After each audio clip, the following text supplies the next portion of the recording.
ਭਗਵੰਤ ਮਾਨ ਦੇ ਇੱਕ ਟਵੀਟ ਤੋਂ ਬਾਅਦ ਪੰਜਾਬ ਦੇ ਸਿਆਸਤ ਦੇ ਵਿੱਚ ਅਤੇ ਧਾਰਮਿਕ ਫਜ਼ਾਵਾਂ ਦੇ ਵਿੱਚ ਕੁਝ ਹਲਚਲ ਨਜ਼ਰ ਆਈ ਹੈ। ਇਹਨਾਂ ਬੇਅਦਬੀਆਂ ਦੇ ਮੁੱਦੇ ਦੇ ਉੱਤੇ ਭਾਰੀ ਭਰਕਮ ਸਿਆਸਤ ਵੀ ਹੋਈ। ਅਕਾਲੀ ਦਲ ਨੂੰ ਸੱਤਾ ਤੋਂ ਬਾਹਰ ਹੋਣਾ ਪਿਆ। ਜਿਹੜਾ ਅਕਾਲੀ ਦਲ ਕਹਿੰਦਾ ਸੀਗਾ ਕਿ ਅਸੀਂ 25 ਸਾਲ ਪੰਜਾਬ ਤੇ ਰਾਜ ਕਰਾਂਗੇ। ਜਿੱਥੋਂ ਤੱਕ ਬੇਅਦਬੀਆਂ ਦਾ ਸਵਾਲ ਆ, ਗੁਰੂ ਗ੍ਰੰਥ ਸਾਹਿਬ ਜੀ ਦੀ ਬੇਅਦਬੀਆਂ ਰੁਕਣ ਦਾ ਨਾਮ ਨਹੀਂ ਲੈ ਰਹੀਆਂ। ਸ਼੍ਰੋਮਣੀ ਗੁਰਦੁਆਰਾ ਪ੍ਰਬੰਧਕ ਕਮੇਟੀ ਦੇ ਪ੍ਰਧਾਨ ਹਰਜਿੰਦਰ ਸਿੰਘ ਧਾਮੀ ਦਾ ਜਵਾਬ ਵੀ ਆਉਂਦਾ ਕਿ ਬੇਅਦਬੀਆਂ ਤਾਂ ਤੁਹਾਡੇ ਰਾਜ ਦੇ ਵਿੱਚ ਵੀ ਹੋਈਆਂ ਨੇ। 2017 ਤੋਂ ਲੈ ਕੇ 2022 ਤੱਕ ਜਿਹੜੀ ਕਾਂਗਰਸ ਦੀ ਸਰਕਾਰ ਰਹੀ ਆ, ਉਸ ਦੌਰਾਨ ਵੀ ਗੁਰੂ ਗ੍ਰੰਥ ਸਾਹਿਬ ਜੀ ਦੀ ਪਾਵਨ ਸਰੂਪਾਂ ਦੀਆਂ ਬੇਅਦਬੀਆਂ ਲਗਾਤਾਰ ਹੋਈਆਂ। ਔਰ ਇਹੋ ਜਿਹੀਆਂ ਬੇਅਦਬੀਆਂ ਹੋਈਆਂ ਕਿ ਜਿਹੜੀਆਂ ਇਤਿਹਾਸ ਦੇ ਵਿੱਚ ਜਿਨ੍ਹਾਂ ਦਾ ਕਿਤੇ ਵੀ ਮਿਸਾਲ ਨਹੀਂ ਮਿਲਦੀ। ਵਾਹਿਗੁਰੂ ਜੀ ਕਾ ਖਾਲਸਾ, ਵਾਹਿਗੁਰੂ ਜੀ ਕੀ ਫਤਿਹ। ਤੁਸੀਂ ਦੇਖ ਰਹੇ ਹੋ PBC। ਮੈਂ ਮਨਦੀਪ ਸਿੰਘ ਸਾਰੇ ਦਰਸ਼ਕਾਂ ਦਾ ਸਵਾਗਤ ਕਰਦਾ। ਪੰਜਾਬ ਦੇ ਮੁੱਖ ਮੰਤਰੀ ਭਗਵੰਤ ਮਾਨ ਦੇ ਇੱਕ ਟਵੀਟ ਤੋਂ ਬਾਅਦ ਪੰਜਾਬ ਦੇ ਸਿਆਸਤ ਦੇ ਵਿੱਚ ਅਤੇ ਧਾਰਮਿਕ ਫਜ਼ਾਵਾਂ ਦੇ ਵਿੱਚ ਕੁਝ ਹਲਚਲ ਨਜ਼ਰ ਆਈ ਹੈ। ਪੰਜਾਬ ਦੇ ਮੁੱਖ ਮੰਤਰੀ ਭਗਵੰਤ ਮਾਨ ਨੇ ਇੱਕ ਟਵੀਟ ਕੀਤਾ ਜਿਸ ਦੇ ਵਿੱਚ ਉਹਨਾਂ ਨੇ ਸ਼੍ਰੋਮਣੀ ਗੁਰਦੁਆਰਾ ਪ੍ਰਬੰਧਕ ਕਮੇਟੀ ਦੇ ਪ੍ਰਧਾਨ ਹਰਜਿੰਦਰ ਸਿੰਘ ਧਾਮੀ ਦੇ ਵੱਲੋਂ ਜਲੰਧਰ ਜ਼ਿਮਨੀ ਚੋਣਾਂ ਦੇ ਵਿੱਚ ਸ਼੍ਰੋਮਣੀ ਅਕਾਲੀ ਦਲ ਦੇ ਲਈ ਕੀਤੇ ਗਏ ਚੋਣ ਪ੍ਰਚਾਰ ਦੇ ਉੱਤੇ ਸਵਾਲ ਖੜੇ ਕੀਤੇ ਸਨ। ਉਸ ਤੋਂ ਬਾਅਦ ਸ਼੍ਰੋਮਣੀ ਗੁਰਦੁਆਰਾ ਪ੍ਰਬੰਧਕ ਕਮੇਟੀ ਦੇ ਵੱਲੋਂ ਵੀ ਸ਼੍ਰੋਮਣੀ ਗੁਰਦੁਆਰਾ ਪ੍ਰਬੰਧਕ ਕਮੇਟੀ ਦੇ ਪ੍ਰਧਾਨ ਹਰਜਿੰਦਰ ਸਿੰਘ ਧਾਮੀ ਦੇ ਵੱਲੋਂ ਵੀ ਇਸ ਗੱਲ ਦਾ ਜਵਾਬ ਦਿੱਤਾ ਗਿਆ। ਭਗਵੰਤ ਮਾਨ ਨੇ ਟਵੀਟ ਕੀਤਾ ਸੀ ਕਿ ਜਿਸ ਪਾਰਟੀ ਦੇ ਉੱਤੇ ਬੇਅਦਬੀਆਂ ਦੇ ਇਲਜ਼ਾਮ ਲੱਗੇ ਹੋਣ, ਜਿਨ੍ਹਾਂ ਦੇ ਰਾਜ ਦੇ ਵਿੱਚ ਬੇਅਦਬੀਆਂ ਹੋਈਆਂ ਹੋਣ, ਉਹਨਾਂ ਦੇ ਹੱਕ ਦੇ ਵਿੱਚ ਸ਼੍ਰੋਮਣੀ ਗੁਰਦੁਆਰਾ ਪ੍ਰਬੰਧਕ ਕਮੇਟੀ ਦੇ ਪ੍ਰਧਾਨ ਨੂੰ ਪ੍ਰਚਾਰ ਨਹੀਂ ਕਰਨਾ ਚਾਹੀਦਾ। ਜਿਸ ਤੋਂ ਬਾਅਦ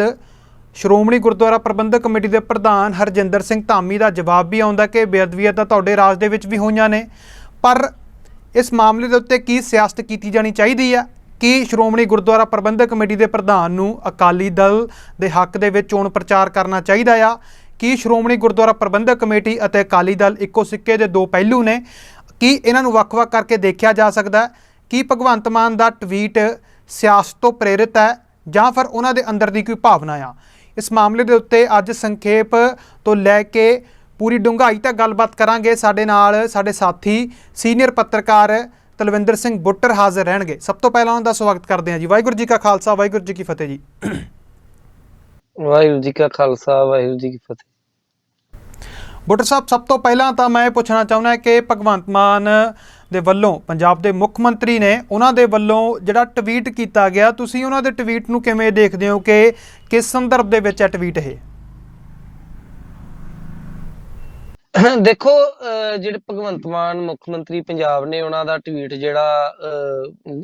ਲੋਕ ਸਭਾ ਜਲੰਧਰ ਦੀ ਉਪ ਚੋਣ ਜਿਹੜੀ ਚੱਲ ਰਹੀ ਆ,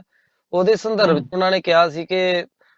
ਜਿਸ ਪਾਰਟੀ ਦੇ ਉੱਤੇ ਗੁਰੂ ਗ੍ਰੰਥ ਸਾਹਿਬ ਜੀ ਦੀ ਬੇਅਦਬੀ ਦੇ ਦੋਸ਼ ਲੱਗੇ ਹੋਣ ਤੇ ਸ਼੍ਰੋਮਣੀ ਕਮੇਟੀ ਪ੍ਰਧਾਨ ਦਾ ਉਸ ਪਾਰਟੀ ਦੇ ਹੱਕ ਦੇ ਵਿੱਚ ਵੋਟਾਂ ਮੰਗਣਾ ਜਿਹੜਾ ਆ, ਇਹ ਉਹ ਬੜਾ ਮਤਲਬ ਗਲਤ ਆ, ਜਾਂ ਉਹਨਾਂ ਨੇ ਉਹਦੇ ਤੇ ਇਤਰਾਜ਼ ਚੁੱਕਿਆ ਸੀ। ਦੇਖੋ, ਜਿੱਥੋਂ ਤੱਕ ਬੇਅਦਬੀਆਂ ਦਾ ਸਵਾਲ ਆ, ਗੁਰੂ ਗ੍ਰੰਥ ਸਾਹਿਬ ਜੀ ਦੀ ਬੇਅਦਬੀਆਂ ਰੁਕਣ ਦਾ ਨਾਮ ਨਹੀਂ ਲੈ ਰਹੀਆਂ। 2015 ਤੋਂ ਜਿਹੜਾ ਬੁਰਜ ਜਵਾਹਰ ਸਿੰਘ ਵਾਲਾ ਤੋਂ ਗੁਰੂ ਗ੍ਰੰਥ ਸਾਹਿਬ ਜੀ ਦੇ ਪਾਵਨ ਸਰੂਪ ਚੋਰੀ ਹੋਏ ਸੀਗੇ, ਉਸ ਤੋਂ ਬਾਅਦ ਬਰਗਾੜੀ ਦੇ ਵਿੱਚ ਉਸ ਪਾਵਨ ਸਰੂਪ ਦੇ ਜਿਹੜੇ ਅੰਗ ਆ ਉਹ ਖੰਡਿਤ ਹੋਏ ਮਿਲੇ, ਤੇ ਉਸ ਤੋਂ ਬਾਅਦ ਇੱਕ ਬੇਅਦਬੀਆਂ ਦਾ ਵਰਤਾਰਾ ਜਿਹੜਾ ਉਹ ਇੱਕ ਪ੍ਰਤੱਖ ਰੂਪ ਦੇ ਵਿੱਚ ਜਿਹੜਾ ਉਹ ਸਾਹਮਣੇ ਆਇਆ, ਤੇ ਲਗਾਤਾਰ ਬੇਅਦਬੀਆਂ ਦੀਆਂ ਘਟਨਾਵਾਂ ਵਾਪਰਨ ਦਾ ਸਿਲਸਿਲਾ ਜਿਹੜਾ ਉਹ ਆਰੰਭ ਹੋਇਆ। ਉਸ ਤੋਂ ਬਾਅਦ ਇਹਨਾਂ ਬੇਅਦਬੀਆਂ ਦੇ ਮੁੱਦੇ ਦੇ ਉੱਤੇ ਭਾਰੀ ਭਰਕਮ ਸਿਆਸਤ ਵੀ ਹੋਈ। ਅਕਾਲੀ ਦਲ ਨੂੰ ਸੱਤਾ ਤੋਂ ਬਾਹਰ ਹੋਣਾ ਪਿਆ। ਜਿਹੜਾ ਅਕਾਲੀ ਦਲ ਕਹਿੰਦਾ ਸੀਗਾ ਕਿ ਅਸੀਂ 25 ਸਾਲ ਪੰਜਾਬ ਤੇ ਰਾਜ ਕਰਾਂਗੇ, ਔਰ ਲਗਾਤਾਰ ਦੂਜੀ ਵਾਰ ਜਿਹੜਾ ਉਹਨਾਂ ਨੇ ਲਗਾਤਾਰ ਦੂਜੀ ਵਾਰ ਸਰਕਾਰ ਬਣਾ ਕੇ ਇੱਕ ਨਿਵੇਕਲਾ ਰਿਕਾਰਡ ਵੀ ਕਾਇਮ ਕੀਤਾ ਸੀ ਉਸ ਤੋਂ ਪਹਿਲਾਂ, ਜਦੋਂ ਕਿ ਪੰਜਾਬ ਦੇ ਚੋਣ ਇਤਿਹਾਸ ਦੇ ਵਿੱਚ ਕਦੇ ਵੀ ਲਗਾਤਾਰ ਇੱਕੋ ਪਾਰਟੀ ਦੀ ਦੂਜੀ ਵਾਰ ਸਰਕਾਰ ਰਿਪੀਟ ਨਹੀਂ ਸੀ ਹੋਈ। ਔਰ ਅਕਾਲੀ ਦਲ 2007 ਤੇ 2012 ਦੇ ਵਿੱਚ ਦੁਬਾਰਾ ਜਦੋਂ ਆਇਆ ਤਾਂ ਲੋਕ ਕਾਫੀ ਹੱਦ ਤੱਕ ਇਸ ਗੱਲ ਤੇ ਯਕੀਨ ਵੀ ਕਰਨ ਲੱਗ ਪਏ ਸਨ ਕਿ ਜਿਹੜਾ ਅਕਾਲੀ ਦਲ ਦੇ ਪ੍ਰਧਾਨ ਸੁਖਬੀਰ ਸਿੰਘ ਬਾਦਲ ਜਿਹੜਾ ਨਾਅਰਾ ਦੇ ਰਿਹਾ ਕਿ 25 ਸਾਲ ਰਾਜ ਕਰਾਂਗੇ, ਇਹ ਸੱਚਮੁੱਚ ਇਹਨਾਂ ਦਾ ਜਿਹੜਾ ਰਾਜ ਆ ਉਹ ਥੋੜੀ ਕੀਤੇ ਆ ਪੰਜਾਬ ਦੇ ਵਿੱਚੋਂ ਅਸਥਿਰ ਨਹੀਂ ਹੋ ਸਕਦਾ। ਇਹੋ ਜਿਹੇ ਹਾਲਾਤ ਸਨ। ਪਰ ਜਦੋਂ ਗੁਰੂ ਗ੍ਰੰਥ ਸਾਹਿਬ ਜੀ ਦੇ ਪਾਵਨ ਸਰੂਪਾਂ ਦੀਆਂ ਬੇਅਦਬੀਆਂ ਹੋਈਆਂ ਔਰ ਸਰਕਾਰ ਜਿਹੜਾ ਉਹਨਾਂ ਪਾਵਨ ਬੇਅਦਬੀਆਂ ਨੂੰ ਸਮੇਂ ਸਿਰ ਰੋਕ ਸਕਣ ਤੇ ਉਹਨਾਂ ਦਾ ਜਿਹੜਾ ਬੇਅਦਬੀਆਂ ਤੋਂ ਬਾਅਦ ਜਿਹੜੇ ਹਾਲਾਤ ਬਣੇ ਉਹਨਾਂ ਨਾਲ ਸੁਚੱਜੇ ਤੇ ਵਿਉਂਤਬੰਦ ਤਰੀਕੇ ਨਾਲ ਨਜਿੱਠਣ ਦੀ ਬਜਾਏ ਜਿਹੜਾ ਉਥੇ ਬੁਰਜ ਜਵਾਹਰ ਸਿੰਘ ਵਾਲਾ ਜਿਹੜਾ ਆਪਣਾ ਗੋਲੀकांड ਹੋਇਆ, ਬਹਿਬਲ ਕਲਾਂ ਗੋਲੀकांड, ਬਰਗਾੜੀ ਗੋਲੀकांड ਹੋਇਆ ਤੇ ਉਸ ਤੋਂ ਬਾਅਦ ਜਿਹੜਾ 2017 ਦੀ ਵਿਧਾਨ ਸਭਾ ਚੋਣ ਦੇ ਵਿੱਚ ਅਕਾਲੀ ਦਲ ਨੂੰ ਬੜੀ ਬੁਰੀ ਤਰ੍ਹਾਂ ਹਾਰਨਾ ਪਿਆ ਤੇ ਅਕਾਲੀ ਦਲ ਜਿਹੜਾ 14-15 ਸੀਟਾਂ ਤੇ ਸਿਮਟ ਕੇ ਰਹਿ ਗਿਆ। 2017 ਤੋਂ ਲੈ ਕੇ 2022 ਤੱਕ ਜਿਹੜੀ ਕਾਂਗਰਸ ਦੀ ਸਰਕਾਰ ਰਹੀ ਆ, ਉਹ ਉਸ ਦੌਰਾਨ ਵੀ ਗੁਰੂ ਗ੍ਰੰਥ ਸਾਹਿਬ ਜੀ ਦੀ ਪਾਵਨ ਸਰੂਪਾਂ ਦੀਆਂ ਬੇਅਦਬੀਆਂ ਲਗਾਤਾਰ ਹੋਈਆਂ ਔਰ ਇਹੋ ਜਿਹੀਆਂ ਬੇਅਦਬੀਆਂ ਹੋਈਆਂ ਕਿ ਜਿਹੜੀਆਂ ਇਤਿਹਾਸ ਦੇ ਵਿੱਚ ਜਿਨ੍ਹਾਂ ਦਾ ਕਿਤੇ ਵੀ ਮਿਸਾਲ ਨਹੀਂ ਮਿਲਦੀ। ਤੁਸੀਂ ਵੇਖੋ ਤਖਤ ਸ੍ਰੀ ਕੇਸਗੜ੍ਹ ਸਾਹਿਬ ਜਿਹੜਾ ਖਾਲਸਾ ਪੰਥ ਦਾ ਜਨਮ ਸਥਾਨ ਆ, ਉੱਥੇ ਬੇਅਦਬੀ ਹੋਈ ਤੇ ਉਸ ਤੋਂ ਬਾਅਦ ਜਿਹੜਾ ਸੱਚਖੰਡ ਸ੍ਰੀ ਹਰਿਮੰਦਰ ਸਾਹਿਬ, ਉੱਥੇ ਜਿਹੜਾ ਇੱਕ ਬੇਅਦਬੀ ਹੋਈ, ਬੜੀ ਦੁਖਦਾਈ ਬੇਅਦਬੀ ਹੋਈ ਤੇ ਇਸ ਤਰ੍ਹਾਂ ਦੀਆਂ ਬੇਅਦਬੀਆਂ ਜਿਹੜੀਆਂ ਲਗਾਤਾਰ ਵਾਪਰੀਆਂ। ਉਸ ਤੋਂ ਬਾਅਦ ਲੋਕਾਂ 'ਚ ਹੌਲੀ ਹੌਲੀ ਇਹ ਗੱਲ ਜਾਣ ਲੱਗ ਪਈ ਸੀ ਕਿ ਗੁਰੂ ਗ੍ਰੰਥ ਸਾਹਿਬ ਦੀ ਬੇਅਦਬੀ ਦਾ ਮਸਲਾ ਮਹਿਜ ਕਿਸੇ ਇੱਕ ਰਾਜਨੀਤਿਕ ਪਾਰਟੀ ਤੱਕ ਸੀਮਿਤ ਨਹੀਂ ਆ ਔਰ ਨਾ ਹੀ ਨੈਚੁਰਲੀ ਗੱਲ ਆ ਕਿ ਕੋਈ ਵੀ ਪਾਰਟੀ ਦੀ ਸਰਕਾਰ ਹੋਵੇ, ਕੋਈ ਵੀ ਸਿਆਸੀ ਧਿਰ ਨਹੀਂ ਚਾਹੁੰਦੀ ਹੁੰਦੀ ਕਿ ਮੇਰੀ ਸਰਕਾਰ ਦੌਰਾਨ ਅਰਾਜਕਤਾ ਫੈਲੇ, ਸਮਾਜ ਦੇ ਵਿੱਚ ਅਸਥਿਰਤਾ ਪੈਦਾ ਹੋਵੇ, ਬਦਅਮਨੀ ਪੈਦਾ ਹੋਵੇ ਤੇ ਮੇਰਾ ਰਾਜ ਬਦਨਾਮ ਹੋਵੇ। ਏਦਾਂ ਕੋਈ ਨਹੀਂ ਚਾਹੁੰਦਾ ਹੁੰਦਾ। ਪਰ ਜਿਸ ਤਰ੍ਹਾਂ ਅਕਾਲੀ ਦਲ ਦੀ ਸਰਕਾਰ 'ਚ ਹਾਲਾਤ ਪੈਦਾ ਹੋਏ ਸਨ, ਇੱਕ ਵਾਰ ਤੇ ਲੋਕਾਂ ਨੂੰ ਐਵੇਂ ਜਾਪ ਰਿਹਾ ਸੀ ਕਿ ਅਕਾਲੀ ਦਲ ਦਾ ਜਿਹੜਾ ਇਹਨਾਂ ਸਾਰੇ ਹਾਲਾਤਾਂ ਦੇ ਨੂੰ ਪੈਦਾ ਕਰਨ ਪਿੱਛੇ ਹੱਥ ਆ ਤੇ ਗੁਰੂ ਗ੍ਰੰਥ ਸਾਹਿਬ ਦੀਆਂ ਬੇਅਦਬੀਆਂ ਦੇ ਵਿੱਚ ਵੀ ਇਹਨਾਂ ਦੀ ਕਿਤੇ ਨਾ ਕਿਤੇ ਸਿੱਧੀ ਅਸਿੱਧੀ ਸ਼ਮੂਲੀਅਤ ਹੈ। ਇਹ ਲੋਕ ਉਸ ਵੇਲੇ ਮੰਨਣ ਲੱਗ ਪਏ ਸਨ। ਪਰ ਜਦੋਂ ਇਹਨਾਂ ਬੇਅਦਬੀਆਂ ਦਾ ਜਿਹੜਾ ਵਰਤਾਰਾ ਆ ਸਰਕਾਰ ਬਦਲਣ ਦੇ ਬਾਵਜੂਦ ਨਹੀਂ ਰੁਕਿਆ ਤੇ ਨਾ ਹੀ ਬੇਅਦਬੀਆਂ ਦੇ ਦੋਸ਼ੀਆਂ ਨੂੰ ਸਜ਼ਾਵਾਂ ਮਿਲੀਆਂ, ਤਾਂ ਲੋਕਾਂ ਦੇ ਵਿੱਚ ਇਹ ਗੱਲ ਹੌਲੀ ਹੌਲੀ ਜਿਹੜੀ ਆ ਉੱਠਣ ਲੱਗ ਪਈ ਸੀ ਕਿ ਬੇਅਦਬੀਆਂ ਦਾ ਵਰਤਾਰੇ ਦੀਆਂ ਜੜ੍ਹਾਂ ਕਿਤੇ ਹੋਰ ਨੇ। ਪਰ ਲੋਕ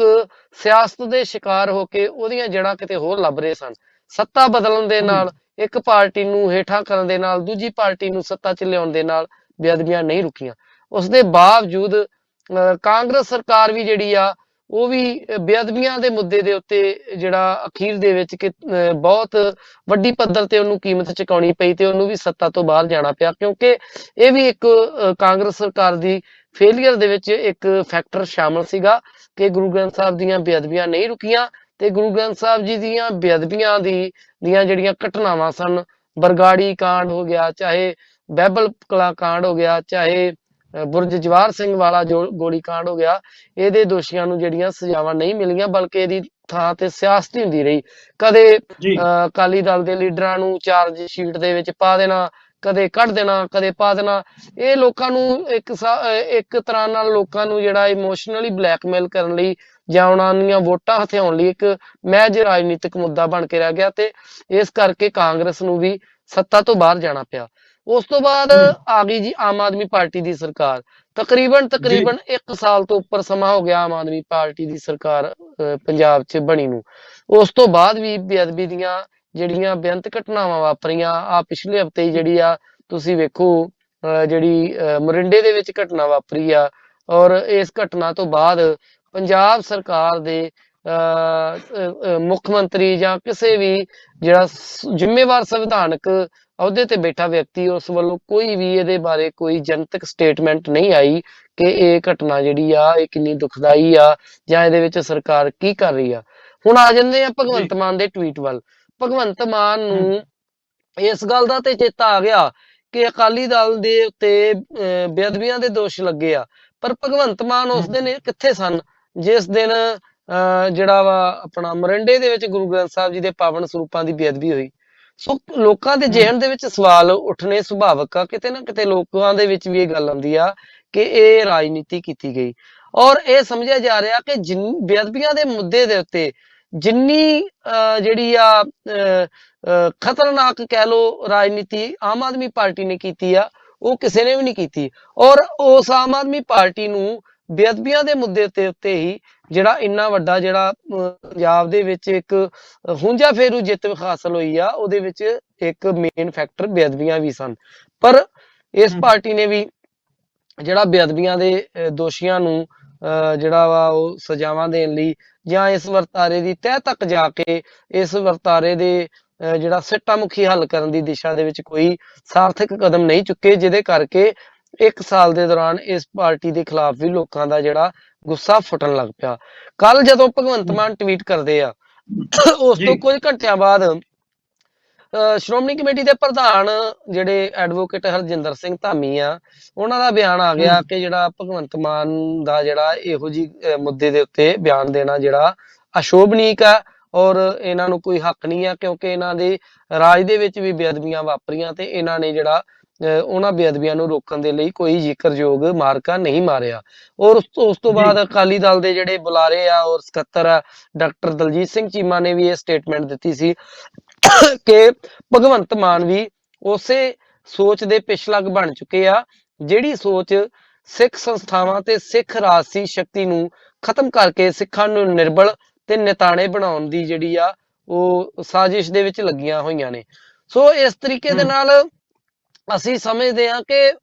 ਬੇਅਦਬੀਆਂ ਦੇ ਮੁੱਦੇ ਦੇ ਉੱਤੇ ਰਾਜਨੀਤੀ ਦੀ ਬਜਾਏ ਉਹਦੇ ਤੇ ਸੰਜੀਦਾ ਕਾਰਵਾਈ ਹੋਣੀ ਚਾਹੀਦੀ ਆ। ਇਸ ਵੇਲੇ ਸਰਕਾਰ ਜਿਹੜੀ ਆ ਭਗਵੰਤ ਮਾਨ ਹੋਰਾਂ ਦੀ ਆ, ਮੁੱਖ ਮੰਤਰੀ ਉਹ ਨੇ, ਕਿੰਨਾ ਚੰਗਾ ਹੁੰਦਾ ਕਿ ਉਹ ਟਵੀਟ ਕਰਨ ਦੀ ਬਜਾਏ ਬੇਅਦਬੀਆਂ ਦੇ ਦੋਸ਼ੀ ਚਾਹੇ ਕੋਈ ਵੀ ਹੋਣ ਉਹਨਾਂ ਦੇ ਖਿਲਾਫ ਕਾਰਵਾਈ ਕਰਦੇ ਔਰ ਉਹਨਾਂ ਨੂੰ ਜਿਹੜਾ ਉਹਨਾਂ ਦੇ ਅੰਜਾਮ ਤੱਕ ਪਹੁੰਚਾਉਂਦੇ। ਲੋਕ ਇਹਨਾਂ ਗੱਲਾਂ ਨਾਲ ਕਦੇ ਨਹੀਂ ਰੀਝਦੇ ਕਿ ਤੁਸੀਂ ਆਪਣੇ ਸਿਆਸੀ ਮਫਾਦਾਂ ਲਈ ਚੋਣਾਂ ਨੇੜੇ ਵੇਖ ਕੇ ਜਿਹੜਾ ਕਿਸੇ ਰਾਜਨੀਤਿਕ ਪਾਰਟੀ ਦੇ 4 ਆਗੂਆਂ ਨੂੰ ਕਿਸੇ ਚਾਰਜ ਸ਼ੀਟ ਦੇ ਵਿੱਚ ਨਾਮ ਪਾ ਦਿਓ ਤੇ ਫਿਰ ਉਹ ਬਾਅਦ ਵਿੱਚ ਉਹ ਅਦਾਲਤਾਂ 'ਚ ਜਾ ਕੇ ਜਿਹੜਾ ਉਹ ਆਪਣੀ ਬੇਗੁਨਾਹੀ ਦਾ ਸਬੂਤ ਦੇ ਕੇ ਤੇ ਆਪਣਾ ਜ਼ਮਾਨਤਾਂ ਲੈ ਲੈਂਦੇ ਆ, ਜਾਂ ਫਿਰ ਉਹ ਆਪਣਾ ਜਿਹੜਾ ਉਹ ਸਿਆਸੀ ਆਧਾਰ ਤੇ ਬਦਲਾਖੋਰੀ ਦੀ ਭਾਵਨਾ ਨਾਲ ਇਹ ਕਾਰਵਾਈ ਨੂੰ ਜਿਹੜਾ ਉਹ ਅਦਾਲਤ ਦੇ ਵਿੱਚ ਸਾਬਤ ਕਰ ਦਿੰਦੇ ਆ। ਲੋਕੀ ਇਹਨਾਂ ਗੱਲਾਂ ਨਾਲ ਨਹੀਂ ਰੀਝਦੇ, ਲੋਕਾਂ ਨੂੰ ਕਾਰਵਾਈ ਚਾਹੀਦੀ ਆ। ਲੋਕਾਂ ਨੂੰ ਇਹ ਨਹੀਂ ਚਾਹੀਦਾ ਕਿ ਤੁਸੀਂ ਕਿਸੇ ਪਾਰਟੀਕੂਲਰ ਕਿਸੇ ਰਾਜਨੀਤਿਕ ਧਿਰ ਦੇ ਕਿਤੇ ਕਿਸੇ ਵਿਅਕਤੀ ਵਿਸ਼ੇਸ਼ ਨੂੰ ਹੀ ਸ਼ਾਮਲ ਕਰੋ, ਚਾਹੇ ਉਹ ਪ੍ਰਕਾਸ਼ ਸਿੰਘ ਬਾਦਲ ਹੋਣ ਜਿਹੜੇ ਇਸ ਵੇਲੇ ਦੁਨੀਆ ਤੇ ਨਹੀਂ ਆ, ਚਾਹੇ ਸੁਖਬੀਰ ਸਿੰਘ ਬਾਦਲ ਹੋਣ ਜਿਹੜੇ ਉਸ ਵੇਲੇ ਉਪ ਮੁੱਖ ਮੰਤਰੀ ਹੋਏ ਆ। ਲੋਕਾਂ ਨੂੰ ਇਸ ਗੱਲ ਨਾਲ ਨਹੀਂ ਮਤਲਬ ਹੈਗਾ, ਲੋਕਾਂ ਨੂੰ ਮਤਲਬ ਇਸ ਗੱਲ ਨਾਲ ਕਿ ਬੇਅਦਬੀਆਂ ਰੁਕਣੀਆਂ ਚਾਹੀਦੀਆਂ ਔਰ ਬੇਅਦਬੀਆਂ ਤਦੇ ਰੁਕਣਗੀਆਂ ਜੇ ਉਹਨਾਂ ਦੇ ਸਹੀ ਦੋਸ਼ੀਆਂ ਤੱਕ ਸਰਕਾਰ ਪਹੁੰਚੇਗੀ। ਜਦੋਂ ਤੱਕ ਸਹੀ ਦੋਸ਼ੀਆਂ ਤੱਕ ਸਰਕਾਰ ਨਹੀਂ ਪਹੁੰਚਦੀ, ਚਾਹੇ ਜਿੰਨੀਆਂ ਮਰਜ਼ੀ ਚਾਰਜ ਸ਼ੀਟਾਂ ਬਣਾ ਲੇ, ਜਿੰਨੇ ਮਰਜ਼ੀ ਸਿਆਸੀ ਆਗੂਆਂ ਨੂੰ ਵਿੱਚ ਚਾਰਜ ਸ਼ੀਟਾਂ ਦੇ ਵਿੱਚ ਉਹਨਾਂ ਦੇ ਨਾਮ ਜੋੜ ਲਵੇ, ਬੇਅਦਬੀਆਂ ਨਹੀਂ ਰੁਕਣੀਆਂ। ਔਰ ਜਦ ਤੱਕ ਬੇਅਦਬੀਆਂ ਨਹੀਂ ਰੁਕਦੀਆਂ, ਸਿੱਖ ਕੌਮ ਦੇ ਸਿੱਖ ਪੰਥ ਦੇ ਹਿਰਦੇ ਸ਼ਾਂਤ ਨਹੀਂ ਹੋਣੇ। ਅਸੀਂ ਇਹ ਵੀ ਨਹੀਂ ਕਹਿੰਦੇ ਕਿ ਅਕਾਲੀ ਦਲ ਜਿਹੜਾ ਉਹ ਬੜੀ ਪੰਥਕ ਪਾਰਟੀ ਹੈ ਜਾਂ ਉਹ ਬੜਾ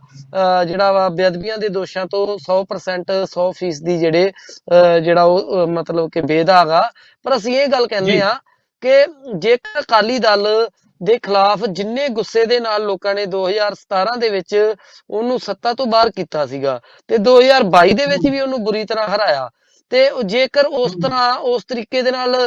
ਉਹਨਾਂ ਦੀ ਅਕਾਲੀ ਦਲ ਦੇ ਆਗੂਆਂ ਦੀ ਜਾਂ ਉਹਨਾਂ ਦੀ ਸਰਕਾਰ ਦੀ ਬੇਅਦਬੀਆਂ ਦੇ ਵਿੱਚ ਸਿੱਧੇ ਅਸਿੱਧੇ ਤੌਰ ਤੇ ਸ਼ਮੂਲੀਅਤ ਸੀ, ਤਾਂ ਫਿਰ 2 ਸਰਕਾਰਾਂ ਬਦਲ ਗਈਆਂ, ਅਜੇ ਤੱਕ ਉਹਨਾਂ ਦੇ ਖਿਲਾਫ ਕਾਰਵਾਈ ਕਿਉਂ ਨਹੀਂ ਹੋਈ? ਕਾਨੂੰਨੀ ਪਹਿਲੂ ਵੀ ਕੋਈ ਨਾ ਕੋਈ ਹੈਗਾ ਕਿ ਕਾਨੂੰਨ ਨੇ ਜਿਹੜਾ ਉਹ ਕਿਸੇ ਆਧਾਰ ਤੇ ਹੀ ਕਾਰਵਾਈ ਕਰਨੀ ਹੁੰਦੀ ਆ। ਸੋ ਲੋਕਾਂ ਦੇ ਵਿੱਚ ਵੀ ਇਹ ਚਰਚਾ ਛਿੜਨ ਲੱਗ ਪਈ ਆ ਕਿ ਅਕਾਲੀ ਦਲ ਨੂੰ ਜਿੰਨਾ ਬਦਨਾਮ ਕੀਤਾ ਗਿਆ ਉਹ ਕਿਤੇ ਨਾ ਕਿਤੇ ਅਕਾਲੀ ਦਲ ਦੀ ਫੇਲੀਅਰ ਤਾਂ ਸੀ ਕਿ ਉਹਨਾਂ ਦੇ ਰਾਜ ਦੇ ਵਿੱਚ ਬੇਅਦਬੀਆਂ ਹੋਈਆਂ, ਪਰ ਜਿਸ ਤਰੀਕੇ ਦੇ ਨਾਲ ਅਕਾਲੀ ਦਲ ਨੂੰ ਟਾਰਗੇਟ ਕੀਤਾ ਗਿਆ ਉਹਦੇ ਚੋਂ ਏਦਾਂ ਸਾਬਤ ਹੋ ਰਿਹਾ ਕਿ ਜਿਵੇਂ 1984 ਦੇ ਸਿੱਖ ਵਿਰੋਧੀ ਕਤਲੇਆਮ ਦੇ ਮੁੱਦੇ ਤੇ ਅਕਾਲੀ ਦਲ ਰਾਜਨੀਤੀ ਕਰਦਾ ਰਿਹਾ, ਪਰ 30-35 ਸਾਲ ਦੇ ਵਿੱਚ ਜਿਹੜਾ ਉਹ ਅਕਾਲੀ ਦਲ ਪੰਜਾਬ ਦੇ ਵਿੱਚ ਸਰਕਾਰ ਦੇ ਵਿੱਚ ਵੀ ਰਿਹਾ, 1997 ਚ ਰਿਹਾ, 2007 ਚ ਰਿਹਾ, 2012 ਤੋਂ 17 ਚ ਰਿਹਾ, ਤੇ ਉਹ ਉਸ ਦੇ ਦੌਰਾਨ ਜਿਹੜਾ ਜ਼ਿਕਰਯੋਗ ਜਿਹੜੀ ਕਾਰਵਾਈ ਆ 84 ਦੇ ਕਤਲੇਆਮ ਦੇ ਦੋਸ਼ੀਆਂ ਖਿਲਾਫ ਨਹੀਂ ਕਰਾ ਸਕਿਆ। ਉਸੇ ਤਰ੍ਹਾਂ ਪਹਿਲਾਂ ਕਾਂਗਰਸ ਨੇ ਤੇ ਫਿਰ ਆਮ ਆਦਮੀ ਪਾਰਟੀ ਨੇ ਅਕਾਲੀ ਦਲ ਨੂੰ ਘੇਰਨ ਦੇ ਲਈ ਅਕਾਲੀ ਦਲ ਦੀ ਜਿਹੜੀ ਆ ਮਾਸਕੇਡਰ ਆ ਜਿਹੜਾ ਉਹਦਾ ਕਿਸਾਨੀ ਵਰਗਾ ਜਾਂ ਸਿੱਖ ਪੰਥਕ ਵਰਗ ਆ, ਪੰਥਕ ਖਾਸਾ ਆ, ਉਹਦੇ ਨਾਲੋਂ ਅਕਾਲੀ ਦਲ ਨੂੰ ਤੋੜਨ ਦੇ ਲਈ ਕਿਤੇ ਨਾ ਕਿਤੇ ਬੇਅਦਬੀਆਂ ਦੇ ਮੁੱਦੇ ਨੂੰ ਜਿਹੜਾ ਰਾਜਨੀਤਿਕ ਤੌਰ ਤੇ ਉਹਦਾ ਜਿਹੜਾ ਉਹਨੂੰ ਭੁਨਾਇਆ ਗਿਆ, ਉਹਦੇ ਤੇ ਸਿਆਸੀ ਰੋਟੀਆਂ ਸੇਕੀਆਂ ਗਈਆਂ। ਪਰ ਅੱਜ ਦਾ ਸਮਾਂ ਇਸ ਗੱਲ ਦੀ ਮੰਗ ਕਰਦਾ ਕਿ ਸਿਆਸਤ ਕਰਨੀ ਬੰਦ ਕੀਤੀ ਜਾਵੇ, ਚਾਹੇ ਉਹ ਅਕਾਲੀ ਦਲ ਹੋਵੇ, ਚਾਹੇ ਕਾਂਗਰਸ ਹੋਵੇ, ਚਾਹੇ ਆਮ ਆਦਮੀ ਪਾਰਟੀ ਹੋਵੇ। ਸਿਆਸਤ ਦੀ ਬਜਾਏ ਬੇਅਦਬੀਆਂ ਰੁਕਣੀਆਂ ਚਾਹੀਦੀਆਂ। ਬੇਅਦਬੀਆਂ ਕਿਵੇਂ ਰੋਕਣੀਆਂ ਇਹ ਸਰਕਾਰ ਨੇ ਵੇਖਣਾ, ਉਹਨਾਂ ਦੇ ਦੋਸ਼ੀਆਂ ਤੱਕ ਕਿਵੇਂ ਪਹੁੰਚਣਾ, ਉਹਨਾਂ ਦੇ ਪਿੱਛੇ ਦੀਆਂ ਸਾਜ਼ਿਸ਼ਾਂ ਨੂੰ ਕਿਵੇਂ ਬੇਨਕਾਬ ਕਰਨਾ, ਇਹ ਸਾਰਾ ਸਰਕਾਰ ਨੇ ਵੇਖਣਾ। ਔਰ ਜਦ ਤੱਕ ਬੇਅਦਬੀਆਂ ਨਹੀਂ ਰੁਕਦੀਆਂ ਤਦ ਤੱਕ ਭਗਵੰਤ ਮਾਨ ਛੱਡ ਕੇ ਕੇਜਰੀਵਾਲ ਵੀ ਜਿੰਨੇ ਮਰਜ਼ੀ ਟਵੀਟ ਕਰ ਲੈਣ, ਫਿਰਕੂ ਟਵੀਟ ਕਰ ਲੈਣ, ਨਫ਼ਰਤ ਵਾਲੇ ਅਸਹਿਣਸ਼ੀਲਤਾ ਵਾਲੇ ਟਵੀਟ ਕਰ ਲੈਣ, ਲੋਕੀ ਉਹਨਾਂ ਤੇ ਨਹੀਂ ਭਿੱਜਣਗੇ। ਜੀ ਬੁੱਟ ਸਾਹਿਬ, ਮੈਂ ਇਹ ਜਾਣਨਾ ਚਾਹੁੰਦਾ ਕਿ ਕੀ ਸ਼੍ਰੋਮਣੀ ਗੁਰਦੁਆਰਾ ਪ੍ਰਬੰਧਕ ਕਮੇਟੀ ਦੇ ਪ੍ਰਧਾਨ ਇੱਦਾਂ ਕਿਸੇ ਹਲਕੇ ਦੇ ਵਿੱਚ ਕਿਸੇ MP ਵਾਸਤੇ ਚੋਣ ਪ੍ਰਚਾਰ ਕਰ ਸਕਦੇ ਨੇ? ਸ਼੍ਰੋਮਣੀ ਅਕਾਲੀ ਦਲ ਵਾਸਤੇ ਉਹਨਾਂ ਦਾ ਚੋਣ ਪ੍ਰਚਾਰ ਕਰਨਾ ਸਹੀ ਹੈ? ਮੈਂ ਤੁਹਾਡੇ ਤੋਂ ਜਾਣਨਾ ਚਾਹੁੰਦਾ ਕਿ ਕੀ ਇਤਿਹਾਸ ਦੇ ਵਿੱਚ ਅਜਿਹਾ ਹੁੰਦਾ ਆਇਆ? ਦੇਖੋ,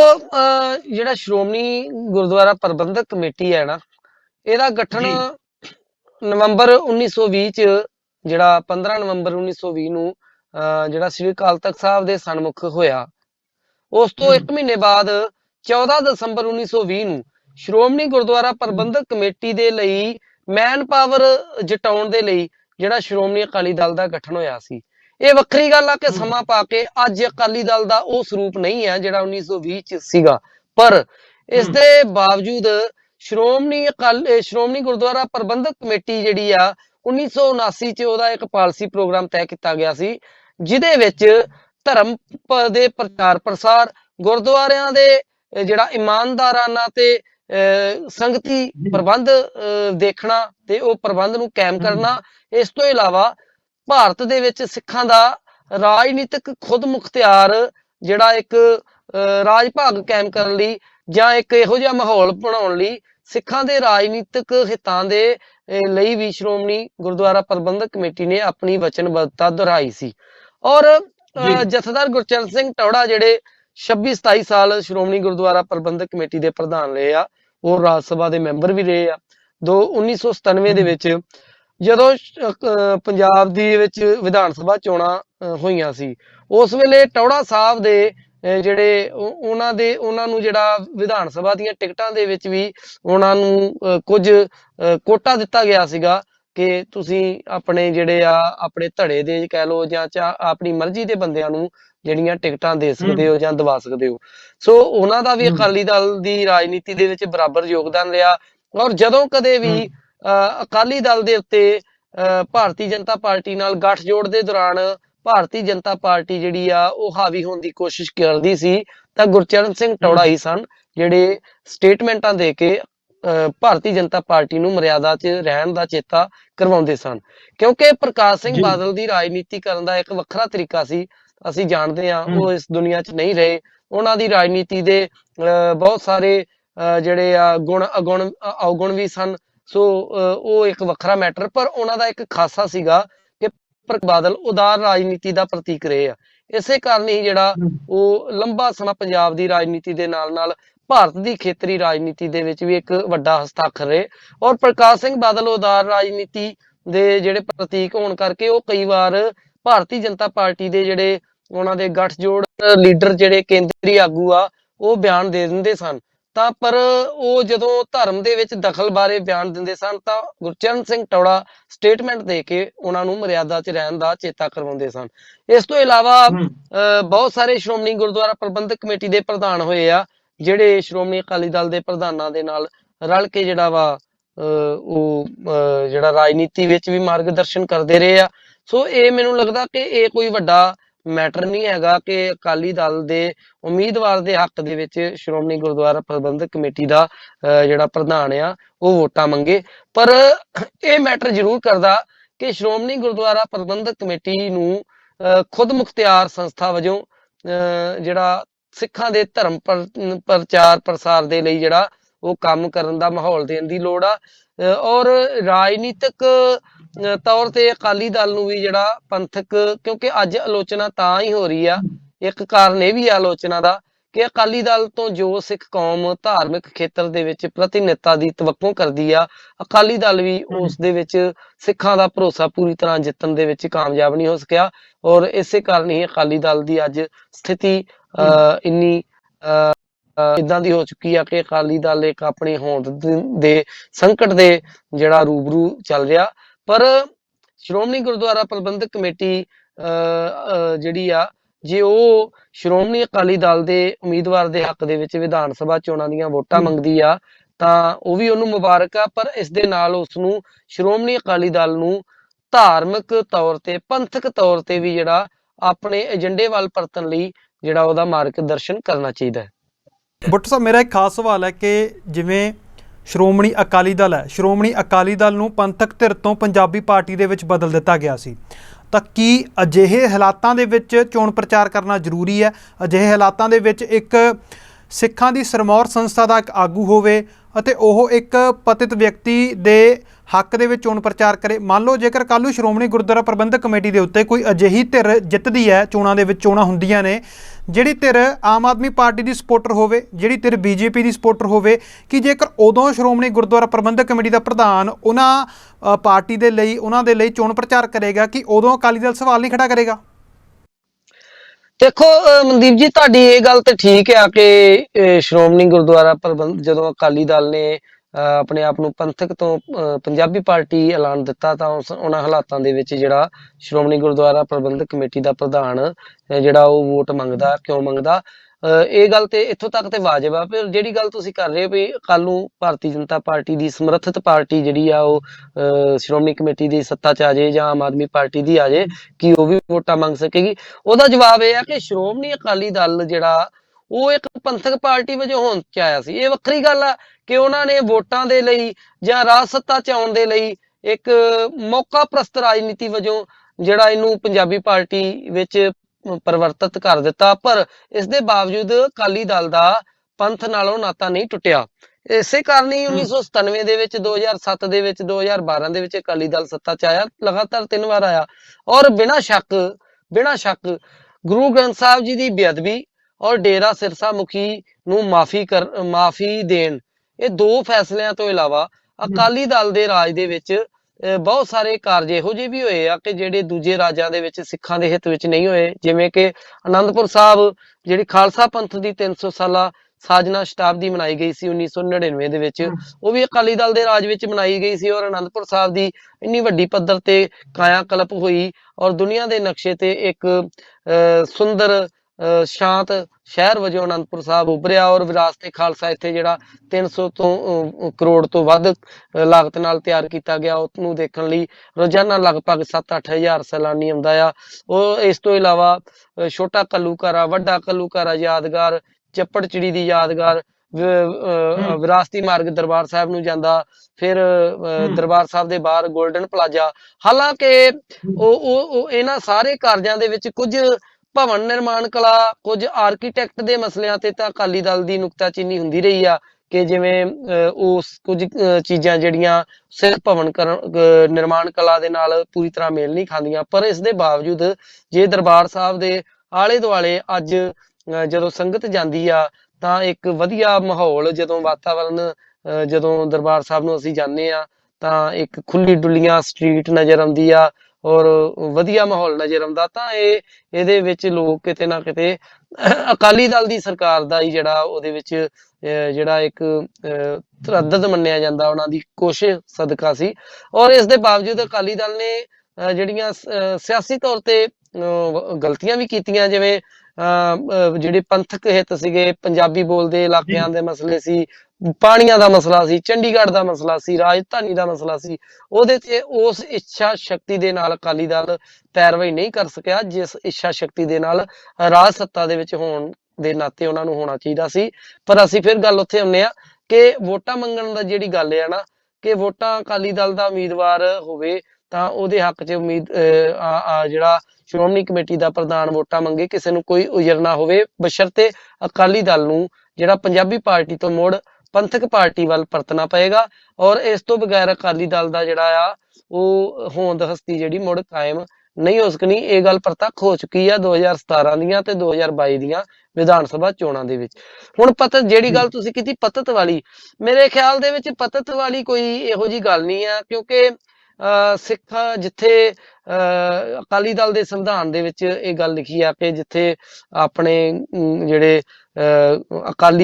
ਸਿੱਖ ਅਕਾਲੀ ਨੇ ਉਹ ਪੂਰੇ ਆਪਣੀ ਰਹਿਤ ਬਹਿਤ ਦੇ ਵਿੱਚ ਪੱਕੇ ਹੋਣ, ਉੱਥੇ ਸਹਿਜਧਾਰੀ ਜਾਂ ਗੈਰ ਸਿੱਖਾਂ ਨੂੰ ਵੀ ਨਾਲ ਲੈਣ ਦੀ ਗੱਲ ਕੀਤੀ, ਸਰਬੱਤ ਦੇ ਭਲੇ ਦੀ ਗੱਲ ਕੀਤੀ, ਸਾਂਝੀਵਾਲਤਾ ਦੀ ਗੱਲ ਕੀਤੀ ਅਕਾਲੀ ਦਲ ਦੇ ਜੀ। ਸੰਵਿਧਾਨ 'ਚ। ਤੇ ਬਸ ਇਹ ਗੱਲ ਜ਼ਰੂਰ ਸੀਗੀ ਕਿ ਕੋਈ ਵੀ ਅਜਿਹਾ ਵਿਅਕਤੀ ਅਕਾਲੀ ਦਲ ਦੇ ਵਿੱਚ ਸ਼ਾਮਲ ਨਹੀਂ ਹੋਣਾ ਚਾਹੀਦਾ ਜਿਹੜਾ ਅਕਾਲੀ ਦਲ ਦੀ ਪਾਲਿਸੀ ਦੇ ਖਿਲਾਫ ਜਾਂ ਅਕਾਲੀ ਦਲ ਦੇ ਸਿਧਾਂਤਾਂ ਦੇ ਖਿਲਾਫ ਸੋਚ ਰੱਖਦਾ ਹੋਵੇ। ਸੋ ਇਹ ਗੱਲ ਜ਼ਿਆਦਾ ਮੈਟਰ ਕਰਦੀ ਹੈ, ਇਸ ਦੀ ਬਜਾਏ ਕਿ ਉਹ ਉਮੀਦਵਾਰ ਪਤਿਤ ਆ ਜਾਂ ਨਹੀਂ ਪਤਿਤ। ਇਸ ਦੀ ਬਜਾਏ ਇਹ ਜ਼ਿਆਦਾ ਮੈਟਰ ਕਰਦੀ ਕਿ ਉਹਦੀ ਸੋਚ ਪੰਥ ਪ੍ਰਤੀ, ਅਕਾਲੀ ਦਲ ਦੇ ਜਿਹੜਾ ਬੁਨਿਆਦੀ ਖਾਸਾ ਆ ਉਹਦੇ ਪ੍ਰਤੀ, ਉਹਦੀ ਪਾਲਿਸੀ ਪ੍ਰੋਗਰਾਮ ਪ੍ਰਤੀ ਕੀ ਸੋਚ ਆ। ਸੋ ਜਿਹੜਾ ਇਹ ਸ਼੍ਰੋਮਣੀ ਗੁਰਦੁਆਰਾ ਪ੍ਰਬੰਧਕ ਕਮੇਟੀ ਦੇ ਪ੍ਰਧਾਨ ਸਾਹਿਬ ਨੂੰ ਇਸ ਗੱਲ ਤੇ ਕੁਝ ਆਤਮ ਚਿੰਤਨ ਕਰਨਾ ਵੀ ਚਾਹੀਦਾ ਕਿ ਜੇ ਉਹ ਵਿਰੋਧ ਹੋ ਰਿਹਾ, ਕੁਝ ਬਹੁਤ ਹੱਦ ਤੱਕ ਤਾਂ ਸਿਆਸੀ ਵਿਰੋਧ ਵੀ ਆ, ਪਰ ਕੁਝ ਹੱਦ ਤੱਕ ਇਹਦੇ ਪਿੱਛੇ ਕਾਰਨ ਵੀ ਆ। ਕਾਰਨ ਇਹੀ ਆ ਕਿ ਅਕਾਲੀ ਦਲ ਨੂੰ ਮੁੜ ਪੰਥਕ ਖਾਸੇ ਵੱਲ ਪਰਤਣ ਦੀ ਲੋੜ ਆ, ਤੇ ਜੇ ਉਹ ਪੰਥਕ ਖਾਸੇ ਵੱਲ ਪਰਤਦਾ ਤਾਂ ਪੰਥ ਨਾਲ ਜੁੜੇਗਾ। ਤਾਂ ਫਿਰ ਜਿਹੜੇ ਸਿਆਸੀ ਵਿਰੋਧ ਕਰਦੇ ਆ ਵਿਰੋਧੀ ਪਾਰਟੀਆਂ ਵਾਲੇ, ਤਾਂ ਉਹਨਾਂ ਨੂੰ ਵੀ ਮੌਕਾ ਨਾ ਮਿਲੇ ਇਹੋ ਜਿਹੇ ਜਿਹੜੇ ਬੇਬੁਨਿਆਦ ਵਿਰੋਧ ਕਰਨ ਦਾ। ਬੁੱਟ ਸਾਹਿਬ, ਸਮਾਂ ਹੋ ਚੁੱਕਿਆ, ਪਰ ਮੈਂ ਜਾਣ ਤੋਂ ਪਹਿਲਾਂ ਇੱਕ ਸਵਾਲ ਦਾ ਜਵਾਬ ਲੈਣਾ ਚਾਹੁੰਦਾ ਹਾਂ ਕਿ ਭਗਵੰਤ ਮਾਨ ਜਿਸ ਤਰ੍ਹਾਂ SGPC ਦੇ ਪ੍ਰਧਾਨ ਦਾ ਵਿਰੋਧ ਕਰਦੇ ਨੇ, ਜਿਸ ਤਰ੍ਹਾਂ ਉਹਨਾਂ ਨੇ ਕਈ ਵਾਰ ਅਕਾਲ ਤਖਤ ਸਾਹਿਬ ਦੇ ਜਥੇਦਾਰ ਜੀ ਦਾ ਵੀ ਵਿਰੋਧ ਕੀਤਾ ਹੈ, ਸ਼੍ਰੋਮਣੀ ਗੁਰਦੁਆਰਾ ਪ੍ਰਬੰਧਕ ਕਮੇਟੀ ਸਿੱਖਾਂ ਦੀ ਇੱਕ ਸਭ ਤੋਂ ਵੱਡੀ ਸੰਸਥਾ ਜਿਹੜੀ ਧਾਰਮਿਕ ਅਤੇ ਰਾਜਨੀਤਿਕ ਪੱਧਰ ਦੇ ਉੱਤੇ ਸਿੱਖਾਂ ਦੀ ਨੁਮਾਇੰਦਗੀ ਕਰਦੀ ਹੈ। ਭਗਵੰਤ ਮਾਨ ਆਪ ਇੱਕ ਸਿੱਖ ਨੇ, ਪਰ ਭਗਵੰਤ ਮਾਨ ਦੇ ਇਸ ਵਿਰੋਧ ਦੇ ਮਗਰ ਦੀ ਭਾਵਨਾ ਇਹ ਸਿੱਖੀ ਪ੍ਰਤੀ ਤੁਹਾਨੂੰ ਪਿਆਰ ਨਜ਼ਰ ਆਉਂਦਾ ਇਸ ਦੇ ਵਿੱਚ, ਜਾਂ ਫਿਰ ਇੱਕ ਧਿਰ ਦੇ ਵਜੋਂ ਉਹਨਾਂ ਦਾ ਵਿਰੋਧ ਕੀਤਾ ਜਾਂਦਾ ਹੈ ਕਿ ਉਹਨਾਂ ਦੇ ਇੱਕ ਵਿਰੋਧੀ ਧਿਰ ਦੇ ਵਜੋਂ ਉਹ SGPC ਦਾ ਜਾਂ ਅਕਾਲ ਤਖਤ ਸਾਹਿਬ ਦੇ ਨਾਲ ਜਿਵੇਂ ਗੱਲ ਕੀਤੀ ਜਾਂਦੀ ਹੈ ਕਿ ਟੱਕਰ ਲੈਣ ਦੀ ਕੋਸ਼ਿਸ਼ ਕੀਤੀ ਜਾ ਰਹੀ ਹੈ, ਇਸ ਤਰ੍ਹਾਂ ਦਾ ਪ੍ਰਚਾਰ ਵੀ ਕੀਤਾ ਜਾ ਰਿਹਾ, ਤੁਹਾਨੂੰ ਕੀ ਨਜ਼ਰ ਆਉਂਦਾ? ਦੇਖੋ, ਭਗਵੰਤ ਮਾਨ ਦਾ ਜਿਹੜਾ ਪੰਜਾਬ ਦੇ ਵਿੱਚ ਇੱਕ ਨਵਾਂ ਰਾਜਨੀਤਿਕ ਸੱਭਿਆਚਾਰ ਸਿਰਜਣ ਦੇ ਵਿੱਚ ਇੱਕ ਵੱਡਾ ਯੋਗਦਾਨ ਰਿਹਾ, ਜਿਹੜਾ ਸੱਭਿਆਚਾਰ ਰਾਜਨੀਤਿਕ ਆਗੂਆਂ ਨੂੰ ਜਿਹੜਾ ਵਾ ਪਿੰਡਾਂ ਦੇ ਪਰਿਆਂ ਦੇ ਵਿੱਚ ਘੇਰਨ ਦੀ ਗੱਲ ਕਰਦਾ ਸੀ, ਔਰ ਜਿਸ ਸੱਭਿਆਚਾਰ ਨੇ ਲੋਕਾਂ ਨੂੰ ਰਾਜਨੀਤਿਕ ਲੀਡਰਾਂ ਦੀਆਂ ਅੱਖਾਂ 'ਚ ਅੱਖਾਂ ਪਾ ਕੇ ਗੱਲ ਕਰਨੀ ਸਿਖਾਈ, ਔਰ ਜਿਨ੍ਹਾਂ ਨੇ ਸਵਾਲ ਜਵਾਬ ਕਰਨੇ ਸਿਖਾਏ। ਔਰ ਇਸ ਦੇ ਨਾਲ ਨਾਲ ਉਸ ਸੱਭਿਆਚਾਰ ਦਾ ਇੱਕ ਦੋਸ਼ ਵੀ ਆ ਕਿ ਉਹਨੇ ਇੱਕ ਰਾਜਨੀਤਿਕ ਮਰਿਆਦਾ ਵੀ ਹੁੰਦੀ ਆ, ਉਸ ਮਰਿਆਦਾ ਨੂੰ ਵੀ ਤੋੜਿਆ। ਜਿੱਦਾਂ ਪਹਿਲਾਂ ਲੋਕ ਜਿਹੜਾ ਅਕਾਲੀ ਦਲ ਦੇ ਆਗੂਆਂ ਦੇ ਉੱਤੇ ਜਿਹੜੇ ਆ ਹਿੰਸਕ ਹਮਲੇ ਹੁੰਦੇ ਰਹੇ, ਲੋਕ ਪਿੰਡਾਂ 'ਚ ਡਲੇ ਮਾਰਦੇ ਰਹੇ, ਢੀਮਾਂ ਮਾਰਦੇ ਰਹੇ, ਗੱਡੀਆਂ ਭੰਨਦੇ ਰਹੇ, ਫਿਰ ਕਾਂਗਰਸ ਦੇ ਨਾਲ ਵੀ ਏਦਾਂ ਹੋਇਆ। ਤੇ ਇਹ ਸਾਰਾ ਸੱਭਿਆਚਾਰ ਦੀ ਜਿਹੜਾ ਇਹ ਦੇਣ ਹੈ ਭਗਵੰਤ ਮਾਨ ਦੀ, ਔਰ ਅੱਜ ਭਗਵੰਤ ਮਾਨ ਖੁਦ ਵੀ ਉਸੇ ਸੱਭਿਆਚਾਰ ਦੇ ਸ਼ਿਕਾਰ ਹੋਏ ਆ। ਤੁਸੀਂ ਵੇਖੋ 2 ਦਿਨ ਪਹਿਲਾਂ ਜਿਮਨੀ ਚੋਣ ਜਲੰਧਰ ਦੇ ਵਿੱਚ ਵੀ ਉਹਨਾਂ ਦੀ ਬੜੀ ਜਿਹੜੀ ਆ ਫਜ਼ੀਹਤ ਹੋਈ ਆ, ਜਦੋਂ ਉਹ ਇੱਕ ਰੋਡ ਸ਼ੋਅ ਕੱਢ ਰਹੇ ਸਨ ਤਾਂ ਸਿੱਖ ਕਾਰਕੁਨਾਂ ਨੇ, ਕੁਝ ਪੰਥਕ ਲੋਕਾਂ ਨੇ ਉਹਨਾਂ ਦਾ ਵਿਰੋਧ ਕੀਤਾ ਕਾਲੀਆਂ ਝੰਡੀਆਂ ਨਾਲ, ਔਰ ਬੜੀਆਂ ਭੱਦੀਆਂ ਟਿੱਪਣੀਆਂ ਦੇ ਨਾਲ ਜਿਹੜਾ ਉਹਨਾਂ ਦਾ ਵਿਰੋਧ ਕੀਤਾ ਗਿਆ। ਸੋ ਭਗਵੰਤ ਮਾਨ ਦਾ ਪੰਜਾਬ ਦੇ ਵਿੱਚ ਜਿਹੜੀ ਇੱਕ ਫਰਸਟ੍ਰੇਟ ਹੋ ਚੁੱਕੇ ਸੀਗੇ ਲੋਕ ਵੱਖ-ਵੱਖ ਸਿਆਸੀ ਪਾਰਟੀਆਂ ਤੋਂ, ਉਹਨਾਂ ਨੂੰ ਇੱਕ ਆਸ ਦੀ ਕਿਰਨ ਵਜੋਂ ਨਜ਼ਰ ਆਏ ਸਨ ਜਦੋਂ ਭਗਵੰਤ ਮਾਨ ਨੇ ਸਿਆਸੀ ਪਾਰਟੀਆਂ ਦੇ ਆਗੂਆਂ ਨੂੰ ਸਵਾਲ ਕਰਨ ਦਾ ਲੋਕਾਂ ਦੇ ਵਿੱਚ ਇੱਕ ਹੌਸਲਾ ਬੁਲੰਦ ਕੀਤਾ। ਪਰ ਇਹ ਭਗਵੰਤ ਮਾਨ ਦੀ ਜਿਹੜੀ ਜੇ ਅੱਜ ਉਹ ਸਾਰੀ ਰੋਟੇਸ਼ਨ ਦੇ ਵਿੱਚ ਲਗਾਤਾਰਤਾ ਦੇ ਵਿੱਚ ਗੱਲ ਕਰੀਏ ਤਾਂ ਅੱਜ ਇਹ ਗੱਲ ਨਜ਼ਰ ਆਉਂਦੀ ਹੈ ਕਿ ਸਾਰਾ ਕੁਝ ਭਗਵੰਤ ਮਾਨ ਦਾ ਮਹਿਜ ਰਾਜਨੀਤਿਕ ਸਿਲਸਿਲੇ ਦੇ ਵਿੱਚ ਹੋਇਆ। ਉਹਨਾਂ ਦਾ ਜਿਹੜਾ, ਕਿਉਂਕਿ ਜਿਸ ਆਮ ਆਦਮੀ ਪਾਰਟੀ ਦੇ ਉਹ ਮੁੱਖ ਮੰਤਰੀ ਨੇ, ਕੱਲ ਸ਼੍ਰੋਮਣੀ ਕਮੇਟੀ ਦੇ ਵੀ ਮੇਰੇ ਖਿਆਲ ਕਿਸੇ ਆਗੂ ਨੇ ਸਟੇਟਮੈਂਟ ਦਿੱਤੀ ਆ ਕਿ ਭਗਵੰਤ ਮਾਨ ਨੇ ਪਹਿਲਾਂ ਉਹ ਮੁੱਖ ਮੰਤਰੀ ਆ ਜਿਨੇ ਸਿੱਖਾਂ ਦੇ ਨੌਜਵਾਨਾਂ ਨੂੰ ਗ੍ਰਿਫਤਾਰ ਕਰਕੇ ਅੰਮ੍ਰਿਤਪਾਲ ਸਿੰਘ ਦੀ ਆੜ ਦੇ ਵਿੱਚ ਦਿਬੜੂਗੜ੍ਹ ਭੇਜ ਦਿੱਤਾ। ਪ੍ਰਧਾਨ ਮੰਤਰੀ ਬਾਜੇਕੇ ਵਰਗੇ ਜਿਹੜੇ ਮੰਦਬੁੱਧੀ ਬੰਦੇ ਆ, ਜਿਹੜੇ ਸਧਾਰਨ ਜੇ ਪਿੰਡਾਂ ਦੇ ਵਿੱਚ ਜਿਹੜੇ ਆਮ ਕਿਰਦਾਰ ਤੁਸੀਂ ਵੇਖੋ ਪਿੰਡਾਂ 'ਚ ਸਧਾਰਨ ਜੇ ਵਿਅਕਤੀ ਹੁੰਦੇ ਆ, ਉਹ ਵਿਅਕਤੀ ਤੋਂ ਕਾਹਦਾ ਖਤਰਾ ਕਿ ਉਹ NSA ਲਾ ਕੇ ਉਹਨੂੰ ਦਿਬੜੂਗੜ੍ਹ ਭੇਜ ਦਿੱਤਾ? ਇਹ ਭਗਵੰਤ ਮਾਨ ਦੀ ਸਰਕਾਰ 'ਚ ਹੀ ਹੋਇਆ। ਉਹਨਾਂ ਨੇ ਸਵਾਲ ਕੀਤਾ ਕਿ ਜਿਹੜੇ ਬੇਅੰਤ ਨੌਜਵਾਨ, ਜਿਹੜੇ ਸੈਂਕੜੇ ਨੌਜਵਾਨ ਆ ਜਿਹੜੇ ਝੂਠੇ ਕੇਸਾਂ ਦੇ ਵਿੱਚ ਉਲਝਾ ਕੇ ਭਗਵੰਤ ਮਾਨ ਨੇ ਜੇਲ੍ਹਾਂ 'ਚ ਡੱਕੇ, ਔਰ ਇਸੇ ਭਗਵੰਤ ਮਾਨ ਦੀ ਪਾਰਟੀ ਦੇ ਸੁਪਰੀਮੋ ਕੇਜਰੀਵਾਲ ਆ ਜਿਨ੍ਹਾਂ ਦੇ ਦਸਤਖਤ ਨਾ ਕਰਨ ਦੀ ਵਜ੍ਹਾ ਕਾਰਨ ਪ੍ਰੋਫੈਸਰ ਦਵਿੰਦਰਪਾਲ ਸਿੰਘ ਭੁੱਲਰ ਦੀ ਜਿਹੜੀ ਆ ਉਹ ਰਿਹਾਈ ਜਿਹੜੀ ਉਹ ਰੁਕੀ ਹੋਈ ਆ। ਇਹ ਕੱਲ ਸਟੇਟਮੈਂਟ ਦੇ ਵਿੱਚ ਵੀ ਇੱਕ ਅਕਾਲੀ ਦਲ ਦੇ ਸ਼੍ਰੋਮਣੀ ਕਮੇਟੀ ਦੇ ਇੱਕ ਆਗੂ ਨੇ ਇਹ ਦੋਸ਼ ਲਾਏ ਸਨ। ਸੋ ਇਹ ਗੱਲ ਕਿਤੇ ਨਾ ਕਿਤੇ ਵਿਚਾਰਨਯੋਗ ਆ ਕਿ ਜੇ ਭਗਵੰਤ ਮਾਨ ਪੰਥ ਦੇ ਇੰਨੇ ਹਿਤੈਸ਼ੀ ਆ, ਜੇਕਰ ਉਹ ਸਿੱਖਾਂ ਦੇ ਇੰਨੇ ਖੈਰਖਵਾਹ ਆ, ਤਾਂ ਪੰਜਾਬ ਦੇ ਵਿੱਚ ਅੰਮ੍ਰਿਤਪਾਲ ਦੇ ਵਰਤਾਰੇ ਨੂੰ ਬੜੇ ਹੀ ਸਹਿਜ ਤਰੀਕੇ ਦੇ ਨਾਲ, ਬੜੇ ਪੇਸ਼ੇਵਰ ਤਰੀਕੇ ਦੇ ਨਾਲ ਵੀ ਜਿਹੜਾ ਉਹਨੂੰ ਸੁਲਝਾਇਆ ਜਾ ਸਕਦਾ ਸੀਗਾ, ਬਜਾਏ ਇਸ ਦੇ ਕਿ ਉਹਨਾਂ ਨੂੰ ਦੜਾ ਕੇ ਮਗਰ ਡਰਾ ਕੇ ਨੌਜਵਾਨਾਂ ਨੂੰ